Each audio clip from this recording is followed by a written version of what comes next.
Conversations with Phil. Business advice without the BS. Just straight talk and frank conversations to help you grow your business by teaching you to get more leads, earn more referrals, and close more business. Each episode, Phil has a conversation with a business leader to offer you insights from their business and translate it into actionable tips for your business.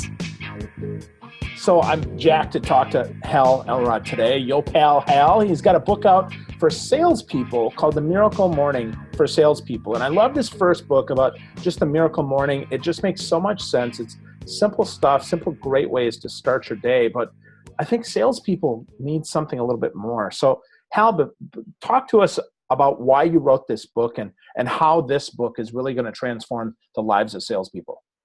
Yeah. So the miracle, Phil, first, thanks for having me on, by the way. Yeah, of course. Thanks for being here, man. Good to see you. Yeah, you too. So the Miracle Morning, the original book, has grown into this like worldwide movement. I mean, it's beyond what I ever imagined it would become. And a good friend of mine who I used to work with at a former company that I was with for 6 years, Cutco Cutlery. I sold Cutco kitchen knives from age 19 to 20, 25 or 26. And we were colleagues there, and when he read The Miracle Morning, he's in a different sales position now, but he said, Hal, it totally exploded my sales. Have you thought about doing The Miracle Morning for salespeople? And I said, well, people keep bringing up doing like a series of different books. So this was right when the first book came out 2.5 years ago. And so we've been talking about it for a long time, and took a long time to write it. It finally came out, because the challenge is, how do you not lose the essence of what worked so well in the original book and give people enough of what was in that book? But then how do you give people that have already read the original that are going to get the salesperson book a ton of new stuff? So it's like, it was really a hard thing to do. And even when the book came out, I was very insecure, Phil, to be honest with you. I was nervous. I'm like, I don't know if it's good. I think when you write a book, you lose, like, you're so close to it. You've written it, you've read it, you've reread it, you've rewritten it, right? I mean, over and over. And so long story short, I guess, to kind of a synopsis. Well, first thing I'll say is, if you go to Amazon, the reviews are an average. There's like 62 reviews, an average of 5 out of 5 stars. I think it's like 4.999, so they give it a 5 out of 5. So people love it. And some guy the other day said, this is the best book I've ever read, and I've read over 1,000 self-help books. So I was like, I saw that. I was like, dang. Yeah. So like, okay, fear averted. People, don't hate it. They're not judging it. They're not going, this is, so basically the quick synopsis is, only the first 2 chapters of this book are basically the synopsis of the original. So we took the original, we summed it into 2 chapters, and we catered those 2 chapters to salespeople. So if you're a salesperson, here's how you apply the Miracle Morning to your life. So we were able to do, take all the best parts of the original, but most importantly for salespeople is the rest of the book. The other 80+% is completely new content designed to help you increase your sales. That's it, And my background is, I was a Hall of Fame record-breaking salesperson. Then I became a sales manager, and as a sales manager, broke the 50-year-old company record for the most any office had ever done before. And so my background is in sales. So naturally, I was able to bring a lot to the book. And then what makes it really unique as well is we interviewed over 20, I think 24 or 22 of top salespeople in the world, 1%ers, people that are in the 1%, top 1% of their company or their industry. And so we asked them for their best tips and secrets and strategies for sales success. So the combination of what worked with the original Miracle Morning combined with all of my knowledge that enabled me to sell a lot, and I can give you some specifics on, I'm happy to teach you some tips from the book, and then combining that with interviewing 20 people with, I think, over like $8 billion in combined sales between those 20 people. That just really made for a book with a ton of value packed into it. Cool. Yeah. Actionable stuff, right? I mean, that's the important thing. Your story, not that your story isn't fantastic, but if it's just a story, then it's like, okay, Hal, so now what do I do? So let's talk about that. Let's unpack just maybe 1 or 2 of those best ideas that you have for these salespeople that want to move from wherever they are up into the 1% or the 1%ers that are listening that want to really move to the top of the charts. Yeah. So, I'll share I should pull out the book for reminders. I haven't looked at it in a few months since it came out. But I think one of the biggest things that I was really good at, well, there's a few things. So, number one, my average order size when I was in sales was 5 times the company's. So, the company average order size, mine was 5 times that. And I'm able to, in the book, go, here's what I did to make people feel much more comfortable spending larger amounts of money with me. So that's one of the big things in the book is how do you increase your average order size? But I think that if I was good at anything, what I was best at when I was in sales was referrals.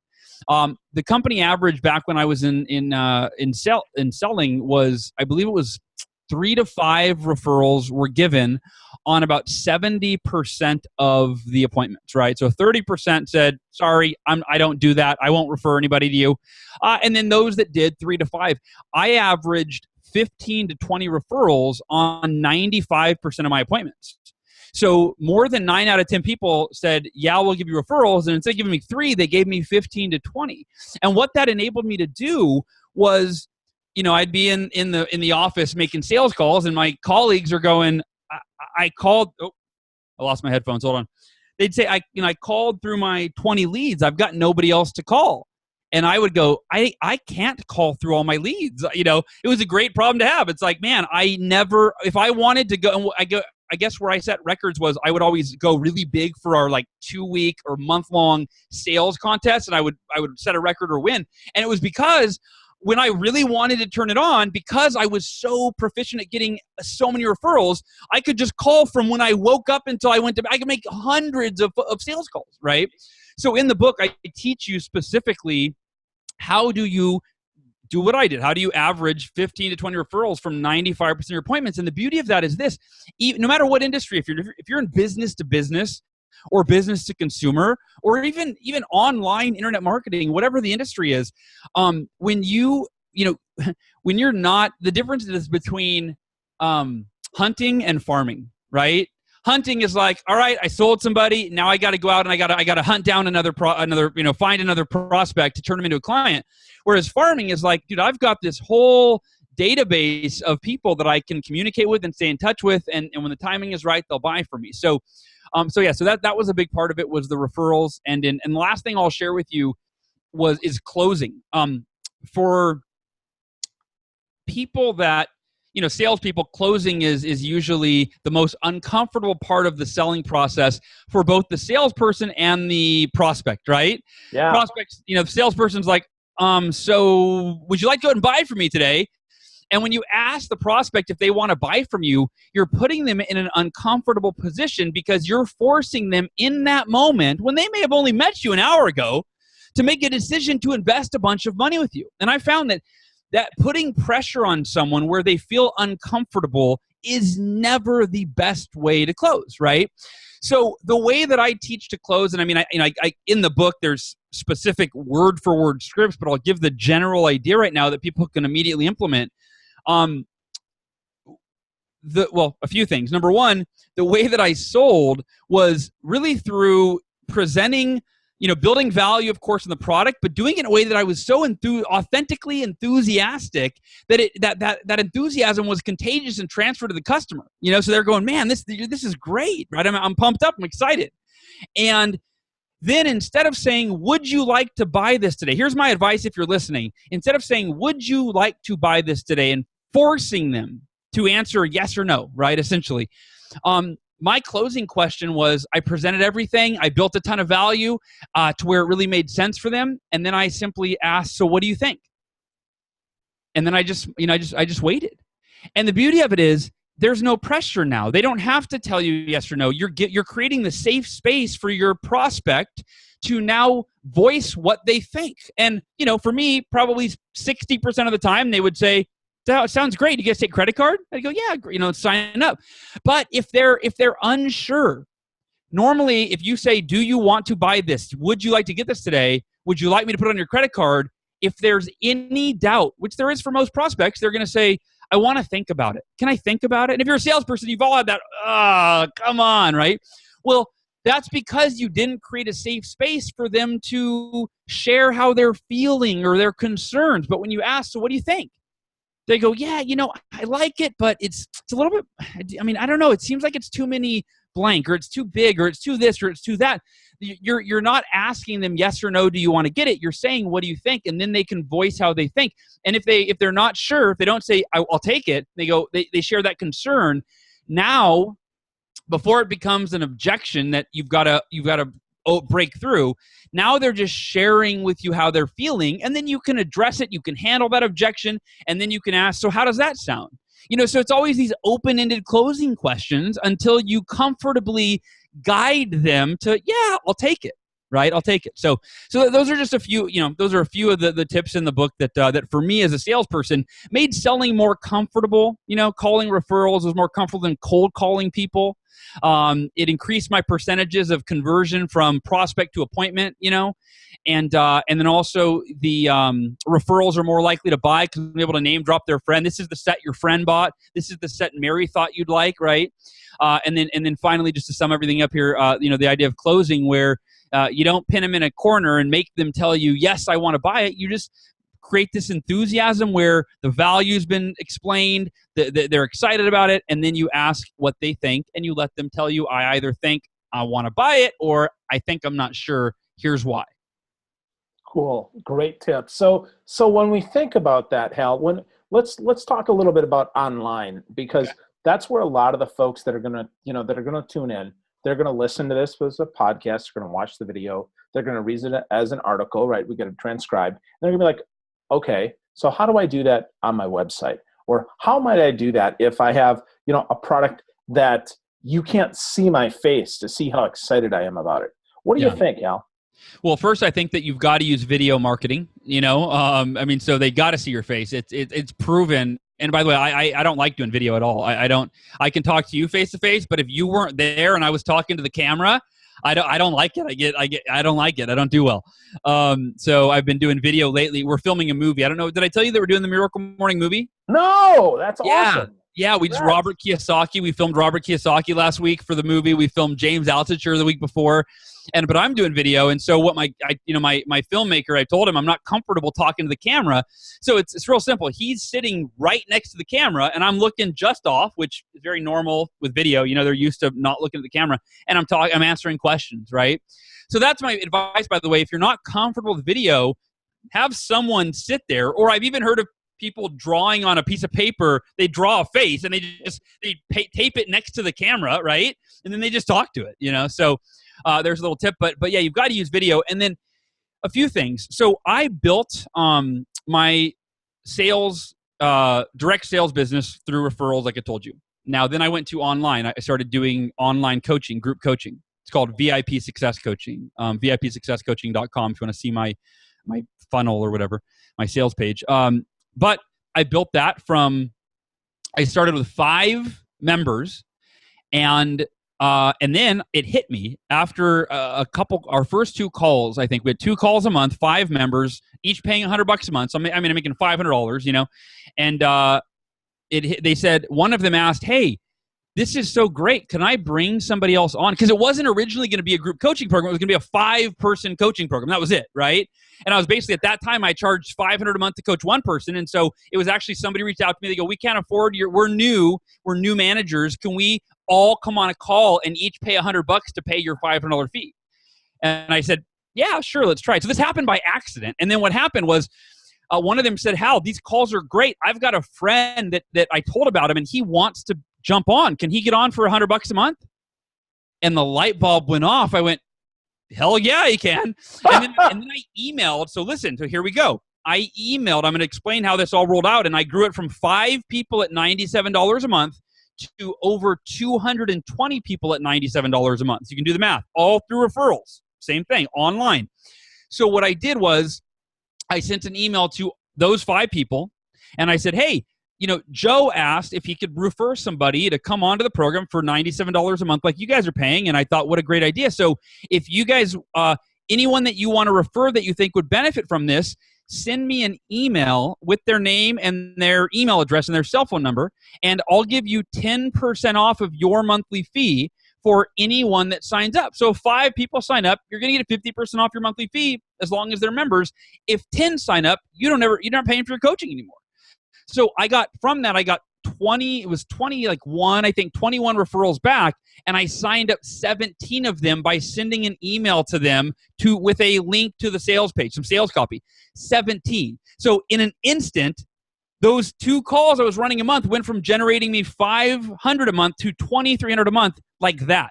And then what I did is I just created an automated program where it sent out an email that explained the value of referrals and paying it forward, and told them that you get 10% off for anyone you refer. And then it was just this system that they would give referrals in their survey once they signed up. Those referrals would get an email an email, and then that would sign them up, and then they would get the email that asked them for referrals, and just kept growing. And it went from 5 to over 200 members. And that was 4 years ago, and we still have 210 members. We lose them, and they keep coming in. That's cool. So, well, one thing you didn't mention though, Hal, is giving great value, right? We talk about tactics and techniques all the time, but I think one of the things that helps you stand out is like this Miracle Morning stuff actually works, right? Your coaching works. It's not just crap. So lest anyone think that's listening or watching that says, oh boy, all I have to do is ask for referrals and I get it. Hal, talk us through that, adding value to make sure that people want to say yes. And how do you do that? And how do you make sure that people stay excited? Yeah. You've got to obviously over deliver, at all times. And so for me, I dug myself a hole because I tried to add too much value. If that's possible. What I mean is, when I launched the program, I thought, how can I make this like so valuable and better than any online training out there? And I started creating. I thought, I asked myself, if I'm listening to a call, right? We do 2 calls a month. If I'm listening to a call, more often than not, I'm on my computer checking email, this is me. This is everybody, not everybody, but it's like I got a zillion things to do. So I'm like, all right, I'm going to tune into my coaching call, and while I'm doing I'm going to multitask, right? I would do that. And I realized that, that obviously if you're listening to an audio and you're doing something else, and all of a sudden you tune in and realize I didn't hear the last 6 minutes of what was being said.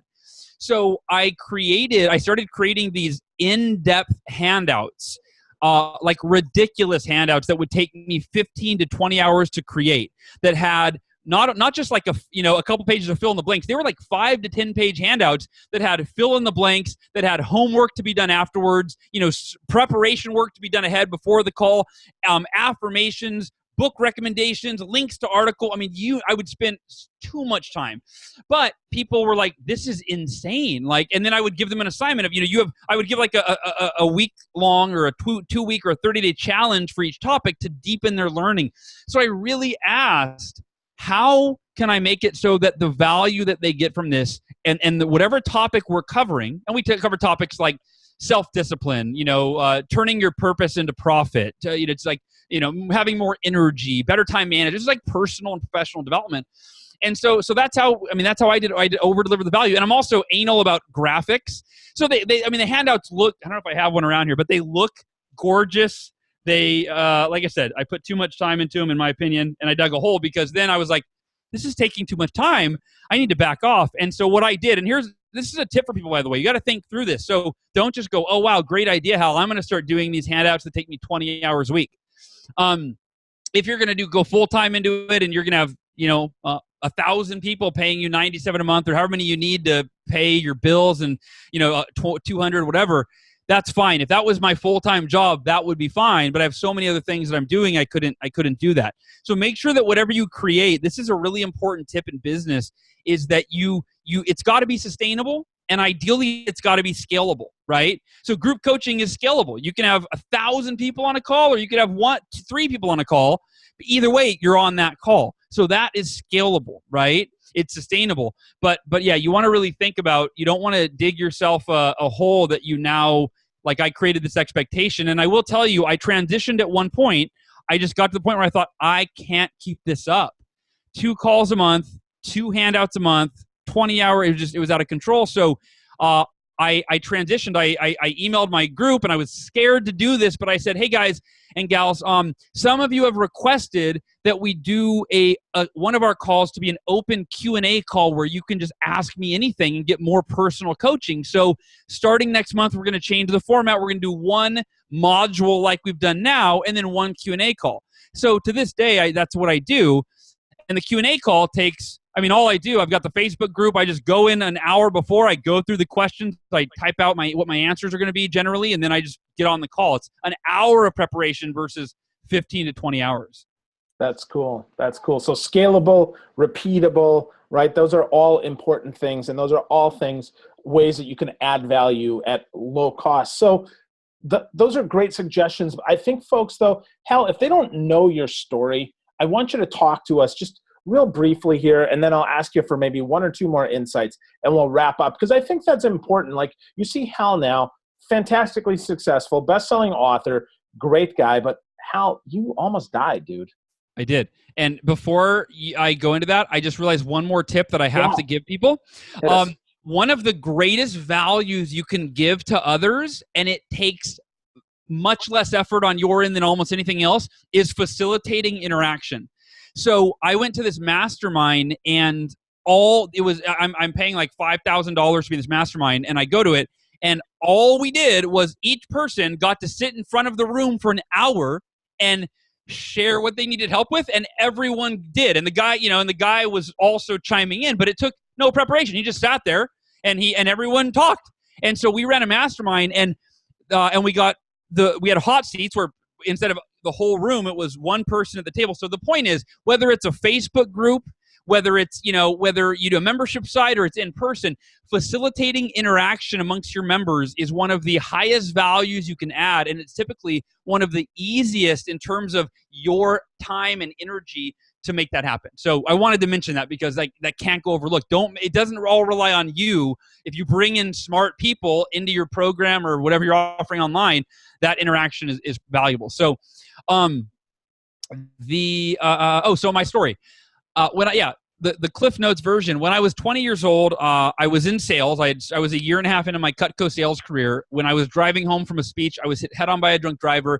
I died for 6 minutes. I broke 11 bones. I was in a coma for 6 days. And when I came out of the coma, the doctor said I would never walk again, and I had permanent brain damage. And 3 weeks later, after I told my parents, you know what? The doctors might be experts in medicine, but not in me. I'm going to walk again. I don't know how. I said, I'll accept the worst case scenario. This is important, by the way. I said, if I never walk again, I'm not going to let that ruin me. I'll be the happiest person you've ever seen in a wheelchair.